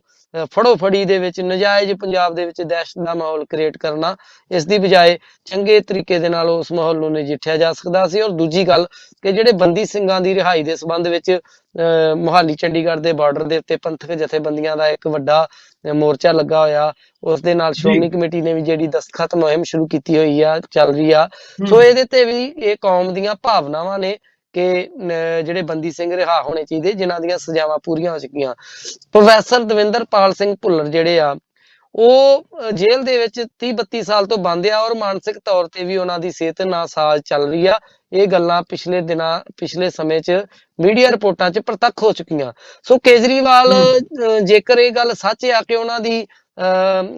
ਦਸਤਖਤ ਨਾ ਕਰਨ ਕਰਕੇ ਰਿਹਾਈ ਰੁਕੀ ਆ, ਕੇਜਰੀਵਾਲ ਦੇ ਦਸਤਖਤ ਨਾ ਕਰਨ ਕਰਕੇ, ਤਾਂ ਇਹ ਸਵਾਲ ਉੱਠਣਾ ਸੁਭਾਵਿਕ ਆ ਕਿ ਕੇਜਰੀਵਾਲ ਨੂੰ ਫਿਰ ਕੀ ਖਤਰਾ ਲੱਗਦਾ ਪ੍ਰੋਫੈਸਰ ਦਵਿੰਦਰਪਾਲ ਸਿੰਘ ਭੁੱਲਰ ਤੋਂ। ਇਹੀ ਭਗਵੰਤ ਮਾਨ ਹੈ ਜਿਹੜਾ ਅਕਾਲੀ ਦਲ ਦੀ ਸਰਕਾਰ ਵੇਲੇ ਜਾ ਕੇ ਕਹਿੰਦਾ ਸੀਗਾ ਕਿ ਮੈਂ ਬੰਦੀ ਸਿੰਘਾਂ ਦੀ ਰਿਹਾਈ ਦੇ ਮੁੱਦੇ ਦੇ ਉੱਤੇ ਤੁਹਾਡੇ ਨਾਲ ਆ, ਅਕਾਲੀ ਦਲ ਰਿਹਾ ਨਹੀਂ ਕਰ ਰਿਹਾ ਬੰਦੀ ਸਿੰਘਾਂ ਨੂੰ, ਇਹਦੀ ਨੀਅਤ ਵਿੱਚ ਖੋਟ ਆ। ਤੇ ਅੱਜ ਭਗਵੰਤ ਮਾਨ ਦੇ ਅੱਗੇ ਸਵਾਲ ਖੜਾ ਹੁੰਦਾ ਕਿ ਅੱਜ ਕਿਸ ਦੀ ਨੀਅਤ ਵਿੱਚ ਖੋਟ ਆ, ਬੰਦੀ ਸਿੰਘਾਂ ਦੀ ਰਿਹਾਈ ਤੁਸੀਂ ਜਿਹੜੀ ਆ ਜੋ ਬਣਦੀ ਭੂਮਿਕਾ ਨਿਭਾ ਸਕਦੇ ਹੋ, ਤੁਹਾਡੀ ਪਾਰਟੀ ਨਿਭਾ ਸਕਦੀ ਆ, ਉਹ ਕਿਉਂ ਨਹੀਂ ਨਿਭਾ ਸਕਦੀ। ਅਗਲੀ ਗੱਲ, ਅਕਾਲ ਤਖਤ ਸਾਹਿਬ ਦਾ ਜਥੇਦਾਰ ਕੋਈ ਸਮੇਂ ਸਿਰ ਚੰਗਾ ਜਾਂ ਮਾੜਾ ਹੋ ਸਕਦਾ, ਪਰ ਜਿਹੜੀ ਉਹ ਪਦਵੀ ਆ, ਜਿਹੜਾ ਉਹ ਸਥਾਨ ਆ,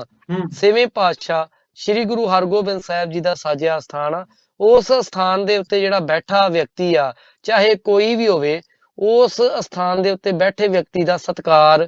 ਉਸ ਦੀ ਪਦਵੀ ਕਰਕੇ ਆ, 6ਵੇਂ ਪਾਤਸ਼ਾਹ ਦੇ ਤਖਤ ਕਰਕੇ ਆ। ਔਰ ਭਗਵੰਤ ਮਾਨ ਨੇ ਜਿਸ ਤਰੀਕੇ ਦੇ ਨਾਲ ਜਦੋਂ ਜਥੇਦਾਰ ਸ੍ਰੀ ਅਕਾਲ ਤਖਤ ਸਾਹਿਬ ਨੇ ਬੰਦੀ ਜਿਹੜੇ ਨੌਜਵਾਨ ਜਿਹੜੇ ਫੜੋ ਫੜੀ ਸ਼ੁਰੂ ਹੋਈ ਸੀ ਅੰਮ੍ਰਿਤਪਾਲ ਸਿੰਘ ਦੇ ਨਾਮ ਦੇ ਉੱਤੇ ਨੌਜਵਾਨਾਂ ਦੀ, ਉਦੋਂ ਉਹਨਾਂ ਨੇ ਜਦੋਂ ਕਿਹਾ ਸੀਗਾ ਕਿ ਨਜਾਇਜ਼ ਫੜੇ ਨੌਜਵਾਨਾਂ ਨੂੰ 24 ਘੰਟੇ ਦੇ ਵਿੱਚ ਪੰਜਾਬ ਸਰਕਾਰ ਰਿਹਾ ਕਰੇ, ਤਾਂ ਉਸ ਵੇਲੇ ਵੀ ਭਗਵੰਤ ਮਾਨ ਨੇ ਬੜੇ ਅਪਮਾਨਜਨਕ ਤਰੀਕੇ ਦੇ ਨਾਲ ਅਕਾਲ ਤਖਤ ਸਾਹਿਬ ਦੇ ਜਥੇਦਾਰ ਨੂੰ ਮੁਖਾਤਬ ਹੋ ਕੇ ਇੱਕ ਟਵੀਟ ਕੀਤਾ ਸੀ, ਜਿਸ ਤੋਂ ਬਾਅਦ ਪੰਥ ਦੇ ਵਿੱਚ ਖਾਸਾ ਜਿਹੜਾ ਉਹ ਰੋਸ ਤੇ ਰੋਹ ਪੈਦਾ ਹੋਇਆ ਸੀ ਕਿ ਭਾਵੇਂ ਕੋਈ ਜਥੇਦਾਰ ਜਿਹੜਾ ਨਿੱਜੀ ਤੌਰ ਤੇ ਮਾੜਾ ਜਾਂ ਚੰਗਾ ਹੋ ਸਕਦਾ, ਪਰ ਭਗਵੰਤ ਮਾਨ ਵਰਗੇ ਮੁੱਖ ਮੰਤਰੀ ਨੂੰ ਜਿਹੜਾ ਇੱਕ ਸੰਵਿਧਾਨਕ ਅਹੁਦੇ ਤੇ ਬੈਠਾ, ਉਹਨੂੰ 6ਵੇਂ ਪਾਤਸ਼ਾਹ ਦੇ ਸਾਜੇ ਤਖਤ ਦੇ ਜਥੇਦਾਰ ਦੇ ਖਿਲਾਫ ਇਸ ਤਰੀਕੇ ਦੀਆਂ ਬੇਹੂਦਾ ਟਿੱਪਣੀਆਂ ਜਾਂ ਟਵੀਟ ਨਹੀਂ ਕਰਨੇ ਚਾਹੀਦੇ ਸਨ। ਸੋ ਕਿਤੇ ਨਾ ਕਿਤੇ ਭਗਵੰਤ ਮਾਨ ਦੀ ਜਿਹੜੀ ਸਿਆਸੀ ਪ੍ਰਤੀਬੱਧਤਾ, ਸਿਆਸੀ ਪ੍ਰੋੜਤਾ ਆ, ਜਾਂ ਉਹਨਾਂ ਦੀ ਬੋਲਬਾਣੀ ਦੀ ਮਰਿਆਦਾ ਆ, ਤਹਿਜ਼ੀਬ ਆ, ਸਲੀਕਾ ਆ, ਉਹ ਸਾਰੇ ਦੇ ਉੱਤੇ ਪਿਛਲੇ ਸਮੇਂ ਦੌਰਾਨ ਉਹਨਾਂ ਦੀਆਂ ਜਿਹੜੀਆਂ ਬਿਆਨਬਾਜ਼ੀਆਂ ਆ, ਜਾਂ ਉਹਨਾਂ ਦੀ ਫਿਜ਼ੀਕਲੀ ਐਕਟੀਵਿਟੀ ਆ, ਜਾਂ ਉਹਨਾਂ ਦੇ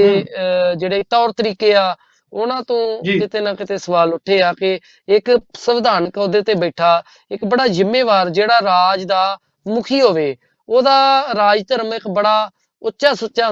ਹੋਣਾ ਚਾਹੀਦਾ। ਉਹਨੂੰ ਜਿਹੜਾ ਉਹਦੇ ਖਿਲਾਫ ਜੇ ਕੋਈ ਬੰਦਾ ਮਾੜਾ ਚੰਗਾ ਵੀ ਬੋਲਦਾ ਤਾਂ ਉਹਨੂੰ ਬਰਦਾਸ਼ਤ ਕਰਨਾ ਚਾਹੀਦਾ। ਮੈਨੂੰ ਇਸ ਸੰਬੰਧ ਦੇ ਵਿੱਚ ਪ੍ਰਕਾਸ਼ ਸਿੰਘ ਬਾਦਲ ਨਾਲ ਮੇਰੇ ਬਹੁਤ ਸਾਰੇ ਵਿਚਾਰਧਾਰਕ ਸਾਡੇ ਜਰਨਲਿਸਟ ਹੋਣ ਕਰਕੇ ਵੀ ਉਹਨਾਂ ਨਾਲ ਜਿਹੜੇ ਮਤਭੇਦ ਵੀ ਸਨ, ਪਰ ਇੱਕ ਗੱਲ ਮੈਨੂੰ ਉਹਨਾਂ ਦੀ ਬੜੀ ਚੰਗੀ ਗੱਲ ਲੱਗਦੀ ਆ। ਉਹ ਕਹਿੰਦੇ, ਇੱਕ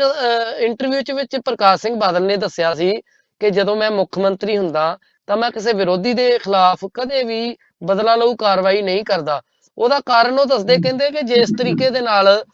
ਫਲਦਾਰ ਰੁੱਖ ਉਹ ਹਮੇਸ਼ਾ ਨੀਵਾਂ ਹੁੰਦਾ ਆ, ਇਸੇ ਤਰ੍ਹਾਂ ਜਦੋਂ ਤੁਸੀਂ ਵੱਡੇ ਅਹੁਦੇ ਤੇ ਬਹਿੰਦੇ ਹੋ ਤੇ ਤੁਹਾਨੂੰ ਵੀ ਨੀਵੇਂ ਹੋ ਕੇ ਚੱਲਣਾ ਚਾਹੀਦਾ, ਕਿਉਂਕਿ ਤੁਹਾਨੂੰ ਆਪਣੀਆਂ ਜ਼ਿੰਮੇਵਾਰੀਆਂ ਦਾ ਅਹਿਸਾਸ ਹੋਣਾ ਚਾਹੀਦਾ। ਇਹ ਗੱਲ ਮੈਨੂੰ ਬੜੀ ਵਾਜਬ ਲੱਗਦੀ ਆ। ਇਸੇ ਕਰਕੇ ਪ੍ਰਕਾਸ਼ ਸਿੰਘ ਬਾਦਲ 5 ਵਾਰ ਮੁੱਖ ਮੰਤਰੀ ਰਹਿ ਗਏ ਆ, ਚਾਹੇ ਉਹਨਾਂ ਦੇ ਸਿਆਸੀ ਜੀਵਨ ਦੇ ਵਿੱਚ ਬਹੁਤ ਸਾਰੀਆਂ ਉਹਨਾਂ ਕੋਲੋਂ ਗਲਤੀਆਂ ਵੀ ਹੋਈਆਂ, ਉਹ ਜਿਹੜੀਆਂ ਇਤਿਹਾਸ ਦੇ ਵਿੱਚ ਦਰਜ ਕੀਤੀਆਂ ਜਾਣਗੀਆਂ। ਔਰ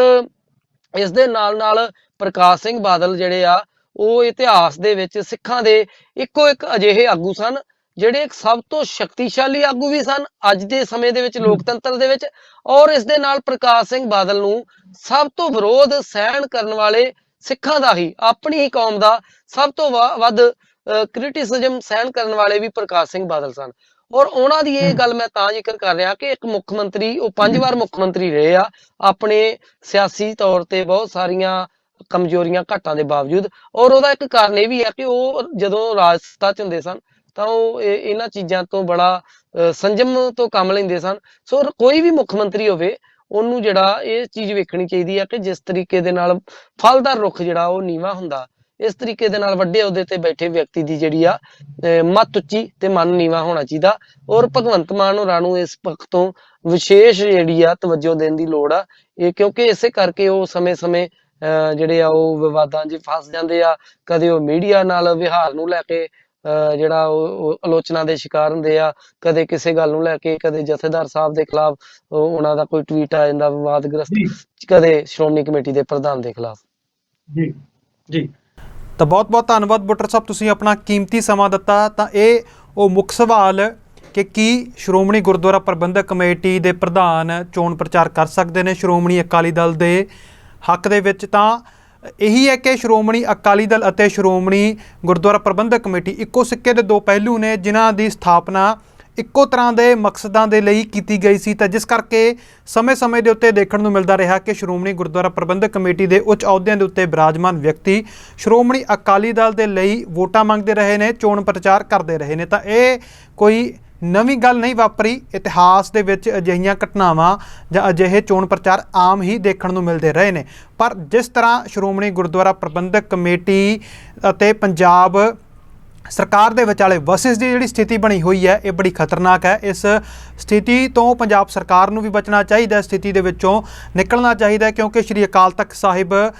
ਜਿਹੜਾ ਸਿੱਖਾਂ ਦੇ ਲਈ ਸਿਰਮੌਰ ਹੈ, ਉਸ ਦੇ ਸਾਹਮਣੇ ਦੁਨੀਆਵੀ ਕੋਈ ਵੀ ਅਹੁਦਾ ਜਿਹੜਾ ਸ਼੍ਰੀ ਅਕਾਲ ਤਖਤ ਸਾਹਿਬ ਦੇ ਅਹੁਦੇ ਦੇ ਸਾਹਮਣੇ ਵੱਡਾ ਨਹੀਂ ਹੈ। ਨਾ ਹੀ ਸ਼੍ਰੋਮਣੀ ਗੁਰਦੁਆਰਾ ਪ੍ਰਬੰਧਕ ਕਮੇਟੀ ਦੇ ਬਰਾਬਰ ਦੀ ਸਿੱਖਾਂ ਦੇ ਕੋਲ ਕੋਈ ਸੰਸਥਾ ਆ ਜਿਸ ਦੇ ਨਾਲ ਵਸਿਸ ਕਰਕੇ ਸਿਚੁਏਸ਼ਨ ਬਣਾਈ ਜਾ ਸਕੇ ਜਿਸ ਤਰ੍ਹਾਂ ਪੰਜਾਬ ਦੇ ਵਿੱਚ ਬਣ ਰਹੀ ਹੈ। ਤਾਂ ਉਮੀਦ ਕਿ ਪੰਜਾਬ ਸਰਕਾਰ ਸਹਿਜਤਾ ਦੇ ਨਾਲ ਇਹਨਾਂ ਮਸਲਿਆਂ ਨੂੰ ਨਜਿੱਠਣ ਦੀ ਜਿਹੜੀ ਕੋਸ਼ਿਸ਼ ਹੈ ਉਹ ਕਰੇਗੀ। ਸ਼੍ਰੋਮਣੀ ਗੁਰਦੁਆਰਾ ਪ੍ਰਬੰਧਕ ਕਮੇਟੀ ਵੀ ਆਪਣੇ ਬਣਦੇ ਹੋਏ ਜਿਹੜੇ ਅਧਿਕਾਰਾਂ ਦੀ ਵਰਤੋਂ ਕਰਦੇ ਹੋਏ ਸ਼੍ਰੋਮਣੀ ਅਕਾਲੀ ਦਲ ਨੂੰ ਉਸਦੇ ਬਣਦੇ ਹੋਏ ਕੰਮਾਂ ਤੋਂ ਸੁਚੇਤ ਕਰੇਗੀ, ਕੰਮ ਕਰਨ ਦੇ ਲਈ ਕਹੇਗੀ ਅਤੇ ਪੰਥਕ ਹਿੱਤਾਂ ਦੀ ਰਾਖੀ ਕਰਨ ਦੇ ਲਈ ਜਾਗਰੂਕ ਕਰੇਗੀ। ਤਾਂ ਤੁਸੀਂ ਦੇਖਦੇ ਰਹੋ PBC ਨੂੰ। ਮੈਨੂੰ ਮਨਦੀਪ ਸਿੰਘ ਨੂੰ ਦਿਓ ਇਜਾਜ਼ਤ, ਅਗਲੀ ਵਾਰ ਫਿਰ ਤੋਂ ਤੁਹਾਡੇ ਨਾਲ ਮੁਲਾਕਾਤ ਹੋਵੇਗੀ। ਤਦ ਤੱਕ ਦੇ ਲਈ ਧੰਨਵਾਦ। ਵਾਹਿਗੁਰੂ ਜੀ ਕਾ ਖਾਲਸਾ, ਵਾਹਿਗੁਰੂ ਜੀ ਕੀ ਫਤਿਹ।